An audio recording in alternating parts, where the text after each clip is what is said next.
सोचिए अगर किसी अरबपति के साथ सिर्फ एक हफ्ता बिताने का मौका मिले और वो एक हफ्ता व्यापार और जिंदगी को देखने का नजरिया ही बदल दे तो।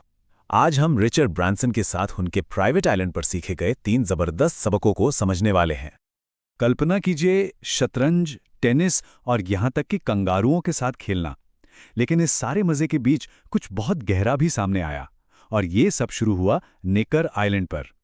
तो मन में यही सवाल आता है ना कि आखिर कैसे कोई एक इंसान 400 से भी ज्यादा कंपनियां शुरू कर सकता है, जिनमें से कई तो अरबों डॉलर की हैं। आखिर उनका राज क्या है? और यकीन मानिए, जवाब उतना भी मुश्किल नहीं है जितना हमें लगता है। तो चलिए सीधे पहले सबक पर आते हैं। ये उनकी पूरी बिजनेस स्ट्रैटेजी का आप कह सकते हैं दिल है। एक ऐसा मॉडल जो बहुत बड़ी कामयाबी दिला सकता है, और वो भी कम से कम जोखिम के साथ।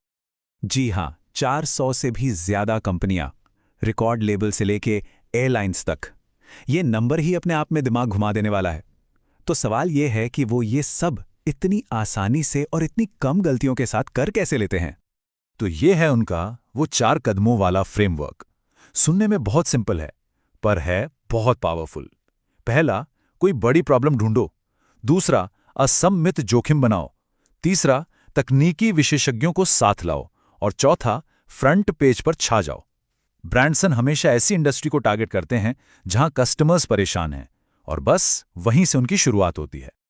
अच्छा, अब इस पूरे मॉडल की जो जान है ना, वो है ये दूसरा कदम, असमित जोखिम। अब ये क्या चीज़ है? बहुत सिंपल है। इसका मतलब है कि अगर आप फेल भी हो गए तो नुकसान बिल्कुल कम से कम हो, लेकिन अगर कामयाब हो गए तो फायदा अनलिमिटेड हो।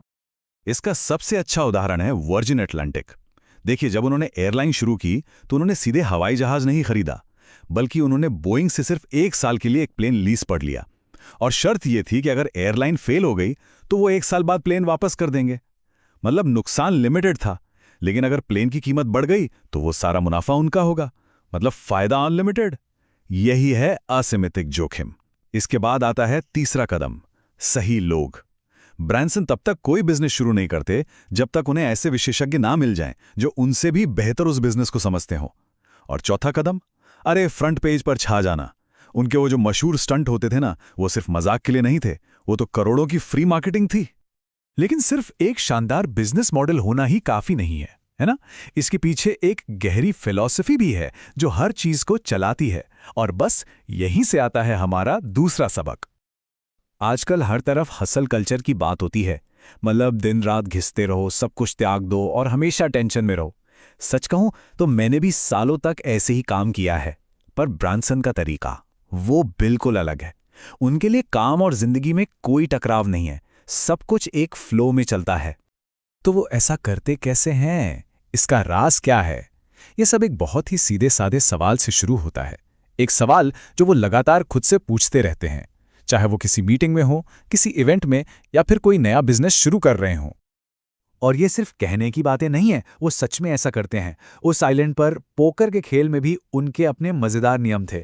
टेनिस का खेल तो 20-20 लोग एक साथ विशाल रैकेट से खेलते थे, वो एक अलग ही नजारा था। और सुशी सुशी कैसी परोसी जाती थी, उसे जलपरियां नावों में लेकर आती थी। देखिए, जब काम में मजा आता है ना, तो लोग उसे और भी बेहतर तरीके से करना चाहते हैं। अब जो तीसरा सबक है, सच बताऊं तो व्यक्तिगत रूप से ये मेरे लिए सबसे ज्यादा असरदार था। ये उस एक चीज के बारे में है जो हम में से ज्यादातर लोगों को जिंदगी में आगे बढ़ने से रोकती है। देखिए, जब हम रिचर्ड ब्रांसन का नाम सुनते हैं तो दिमाग में क्या आता है? एक बहुत ही बिंदास आउटगोइंग पर्सनालिटी, है ना? लेकिन असली बात यह है कि वो असल में काफी शर्मीले और अंतर्मुखी हैं। जब मुझे ये पता चला, मैं तो हैरान ही रह गया था। तो फिर सवाल उठता है कि उन्होंने अपनी इस शर्म पर काबू कैसे पाया? इसका पूरा श्रेय जाता है उनकी मां को। उनकी मां ने उनसे एक ऐसी बात कही, एक ऐसी बात जिसने हमेशा के लिए उनका नजरिया ही बदल कर रख दिया। तो उनकी मां का मतलब क्या था? देखिए, जब हम शर्माते हैं तो हमारा पूरा ध्यान किस पर होता है? खुद पर, अपने डर पर, अपनी असुरक्षाओं पर। हम ये नहीं सोच रहे होते कि सामने वाले के लिए हम उस पल को कैसे अच्छा बना सकते हैं। और यही सोच शर्म को सिर्फ एक डरपोक आदत से बदलकर एक स्वार्थी आदत बना देती है। उस आइलैंड पर जो वक्त बीता, उसने मेरे अंदर सच में बहुत कुछ बदल दिया। इन तीनों सबकों को व्यावहारिक, दार्शनिक और व्यक्तिगत एक साथ काम करते हुए देखना वो एक बहुत ही शक्तिशाली अनुभव था। निकर आइलैंड पर जो मेरी आखिरी रात थी, मैंने खुद से एक वादा किया। मैं उन सारे बिजनेस आइडियाज के बारे में सोच रहा था जिन्हें मैं सिर्फ डर की वजह से शुरू नहीं कर पा रहा था, और मुझे एहसास हुआ कि इन सबको अपनी जिंदगी में ना उतार कर मैं असल में स्वार्थी बन रहा था। मैंने तय किया, बस अब और नहीं। और ये बात एक आखिरी सवाल हम सबके सामने रखती है, चाहे वो कोई नया बिजनेस शुरू करना हो, किसी से जाकर बात करनी हो, या किसी मौके को हाथ से जाने ना देना हो। जरा सोचिए, अगर ये डर और शर्म हमारे रास्ते में ना खड़े होते तो क्या कुछ बनाया जा सकता था? अगर आपको सॉल्यूशन चाहिए, सिर्फ मोटिवेशन नहीं, सीक्रेट सॉल्यूशन को फॉलो करें।